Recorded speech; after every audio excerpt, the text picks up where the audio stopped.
आप सभी को नमस्कार। चलिए शुरू करते हैं। आज एजुकेशन फॉर्मेशन से 6 क्वेश्चन अभी मिलेंगे आपको और इसके बाद आएंगे। तो ये पहला क्वेश्चन है। इसमें दिया गया है कि एक काऊ की प्राइस मोर देन 4 गॉट से ज़्यादा है और लेस देन 5 गॉट, ठीक है। और एक बकरी की प्राइस जो है 600 से 800 के बीच में है। तो इसमें से क्या आंसर होगा, ये हमारा निकालना है। तो आप क्या कीजिए, पहले एक बार मिनिमम प्राइस निकालिए और एक बार मैक्सिमम प्राइस निकालिए। उसमें हमारा काऊ का प्राइस जो होगा, कॉस्ट जो होगा, फॉल करेगा।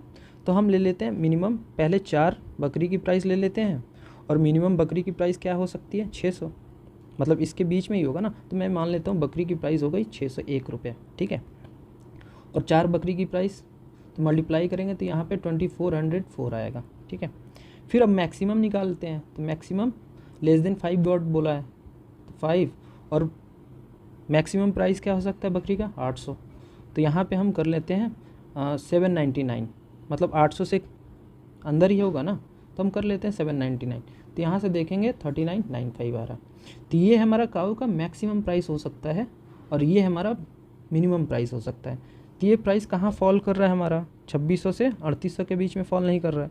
यहाँ देखिए 2400 से 4000 के बीच में फॉल कर रहा है। तो हमारा आंसर होता है डी, ठीक है। इसमें सीधा और सीधा कॉमन सेंस लगा के निकालना है। ऐसे कहीं भी आपको दिखे प्रश्न तो आप एक बार मिनिमम प्राइस निकालिए कि मिनिमम कितना हो सकता है। तो यहाँ 4 बकरी है मिनिमम और उसका प्राइस मिनिमम क्या हो सकता है, एक बकरी का 600 रुपये। तो हम मिनिमम प्राइस निकाल लिए। फिर मैक्सिमम प्राइस यहाँ 800 है और यहाँ मैक्सिमम 5 बकरी का है। तो यहाँ मैक्सिमम प्राइस हम निकाल लिए, ठीक है।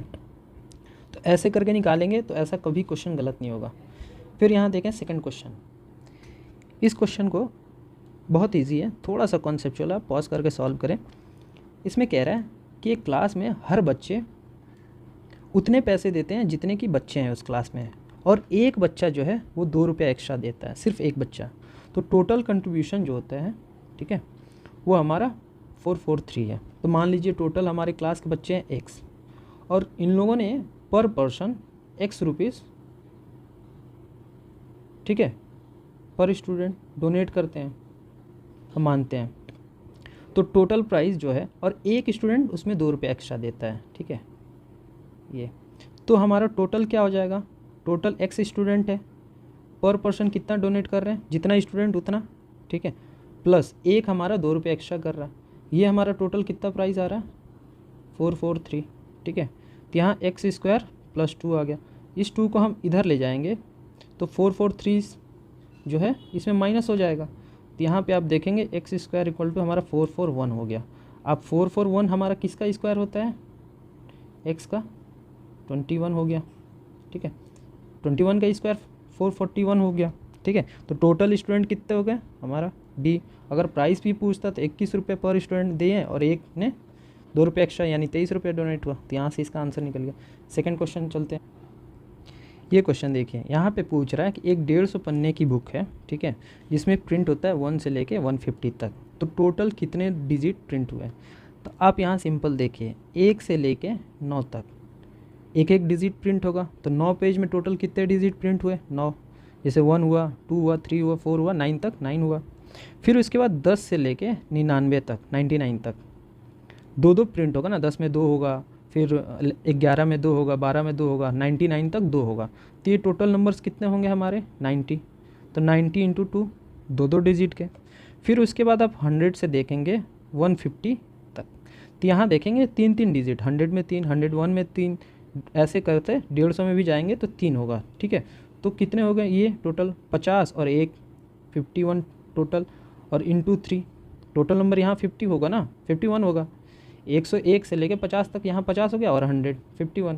तो ये हम निकाल देंगे, इनको ऐड कर लेंगे तो हमारा टोटल डिजिट प्रिंट निकल जाएगा। तो ये 9 हुआ, ये 180 हुआ और ये हमारा 153 हुआ। तो यहाँ से ऐड करेंगे हम तो 9 2 आया और 4 3, यानी हमारा आंसर क्या होगा, 342, ठीक है। नेक्स्ट क्वेश्चन चलते हैं। अब यहाँ कह रहा है कि एक 3 डिजिट का नंबर है जिसका मिडिल जो है वो 0 है, ठीक है, और उनका सम जो है वो 4 है। यानी मान लीजिए x 0 y ये डिजिट है, इसका मिडिल 0 है, और x + y जो है 0 तो ऐड करेंगे तो कोई बात नहीं, ये 4 हो रहा है, ठीक है। उसके बाद कह रहा है कि number form by interchanging the first one last digit is greater than the number itself 198, यानी इसको अगर एक्सचेंज कर देते हैं यानी y0x, ठीक है, तो इनमें जो डिफरेंसेस होंगे जैसे y0x माइनस x0y, इसका डिफरेंसेस कितना होगा 198, यही कह रहा है ना। तो अब कह रहा है कि इन डिजिट का डिफरेंसेस क्या है, मतलब फर्स्ट डिजिट और लास्ट डिजिट यानी y माइनस एक्स का डिफरेंस कितना होगा, ये क्वेश्चन पूछ रहा है, ठीक है।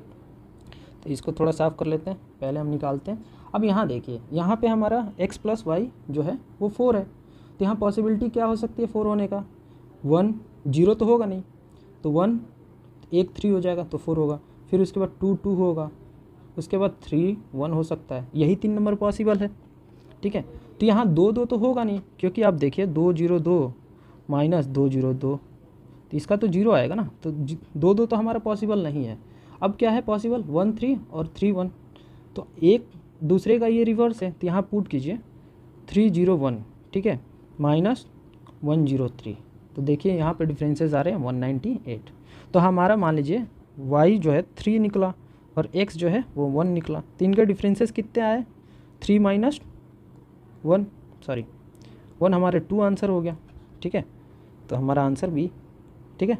आप सीधा पढ़िए, जो कह रहा है स्टेटमेंट उसको लिखते चले जाइए, आंसर आपको इजीली मिल जाएगा ऐसे क्वेश्चन का। नेक्स्ट क्वेश्चन चलते हैं, पॉज करके आप सॉल्व कीजिए। अब यहाँ पे कह रहा है कि राकेश और राजेश 10 बॉल और 10 रैकेट खरीदते हैं, ठीक है।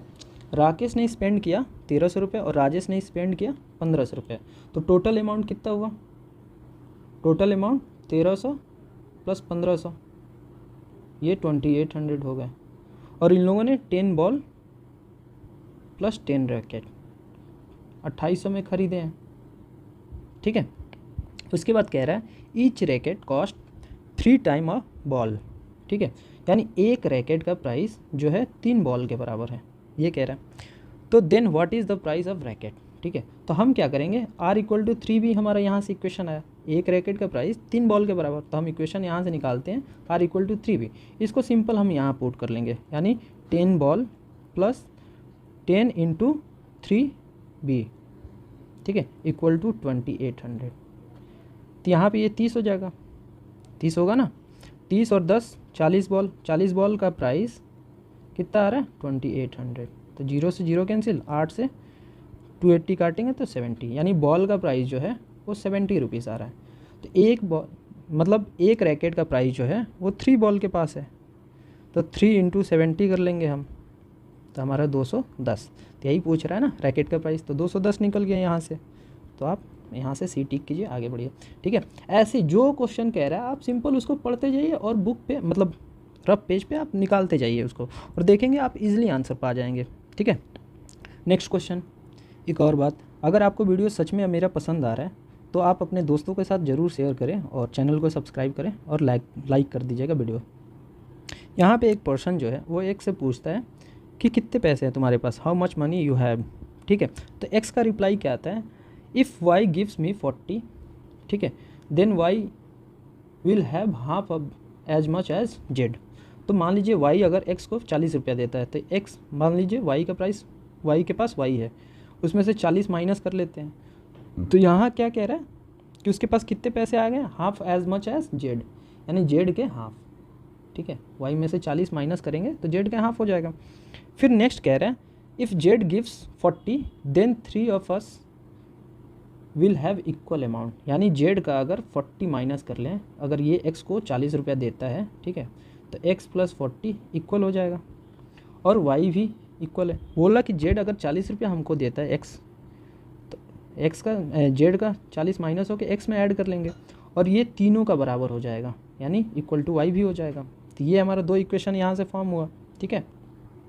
तो यहाँ से हम पहले एक y का वैल्यू निकाल लेते हैं, तो y इक्वल टू क्या आएगा, z/2 माइनस 40, यहाँ से y इक्वल टू क्या है, z-40, ठीक है। अब ये दोनों इक्वेशन को बराबर कर देते हैं, यानी z-40 equal to z/2 plus 40, sorry ये माइनस है ना 40, तो माइनस 40 उधर जाएगा तो ये प्लस 40 होगा ना, सॉरी अगर अभी मिस्टेक हो जाता, एक सेकेंड, ठीक है, ये प्लस 40 होगा। तो ये हमारा इक्वेशन बन गया है। तो यहाँ से हम निकालेंगे, तो यहाँ पे देखेंगे z माइनस 40, फिर ये 2 उधर जाएगा और वो 80 हो जाएगा, z प्लस 80, और ये 2 इधर लाएंगे, मल्टीप्लाई कर लेंगे हम, तो हमारा क्या आएगा 2z माइनस 40 इंटू 2 यानी 80 इक्वल टू z प्लस 80।